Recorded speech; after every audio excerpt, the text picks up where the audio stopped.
দুজনের পথটা দুই দিকে বেঁকে গেছে, বন্ধুত্ব পরিণত হয়েছে শত্রুতে।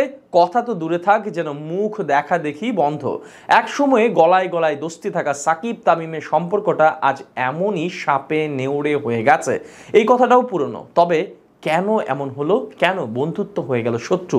সম্প্রতি সাকিব এই বিষয়ে মুখ খুলেছেন। তিনি বলছেন, আজকে তাদের সম্পর্ক নিয়ে এই যে এত আলোচনা, এত সমালোচনা, তার পুরোপুরি দায়ী বিসিবি সভাপতি নাজমুল হাসান পাপন। তার কারণেই নাকি ওদের দূরত্ব বেড়েছে আরও বেশি। মিডিয়াতে সাকিব তামিম নিজেরা এই বিষয় নিয়ে কথা বলার অনেক আগেই গত বছর ফেব্রুয়ারিতে এক সাক্ষাৎকারে সাকিব আল হাসান আর তামিম ইকবালের মধ্যে কথা না বলার ব্যাপারটি সামনে টেনে এনেছিলেন বিসিবি সভাপতি নাজমুল হাসান পাপন। বলেছিলেন, ড্রেসিং রুমে সাকিব আর তামিমের মধ্যে কথা হয় না। স্পর্শকাতর এই বিষয় নিয়ে তারপর থেকে শুরু হয়ে যায় গুঞ্জন, আলোচনা, সমালোচনা। পরে কোথাকার জল কোথায় গিয়ে গড়িয়েছে তা হয়তো সাকিব তামিম নিজেও জানেন না।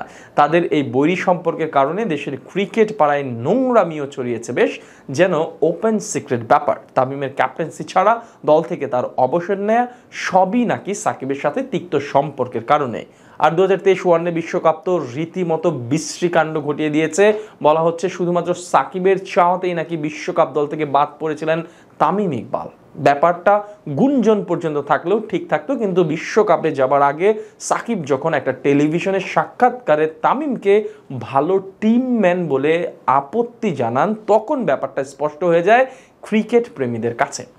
এখন বিষয় হচ্ছে, ওদের এই সম্পর্ক কি আর কখনোই ভালো হবার নয়, নাকি দিনে দিনে দেনা যেমন বেড়ে যায় তেমনি সম্পর্কের দূরত্বটাও বাড়তেই থাকবে?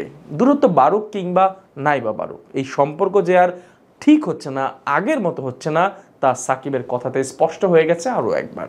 সাকিবের কাছে জানতে চাওয়া হয়েছিল, তার জায়গা থেকে তামিমের সাথে সম্পর্ক ঠিক করার কোনো চেষ্টা কি কখনো করা হয়েছিল, নাকি ভবিষ্যতে করা হতে পারে? জবাবে মিস্টার অলরাউন্ডার বলেন, তিনি সেটা প্রয়োজনই মনে করেন না। দলের প্রয়োজনে কিংবা খেলার কারণে যতটুকু কথা বলা দরকার, এর বাইরে নাকি সাকিব একটা বাক্য ব্যয় করতে চান না তামিমের সাথে। এতে করে বোঝাই যায় সাকিব কখনোই তামিমের সঙ্গে সম্পর্ক ঠিক করতে আসবে না, বরং এই দূরত্বটা তিনি বোধহয় এনজয়ই করছেন। সাকিবের অবস্থানটা স্পষ্ট হওয়া গেলেও এখনও কিন্তু তামিমের অবস্থাটা স্পষ্ট হওয়া যায়নি, কারণ তামিম কখনোই এভাবে খোলাখুলি কথা বলেনি তাদের সম্পর্ক নিয়ে। তামিম কি সাকিবের সাথে বন্ধুত্ব ফিরে পেতে চান, নাকি তার মতোই দূরত্বে স্বস্তি পান? দুজনেই বাংলাদেশের দুই সেরা ক্রিকেটার।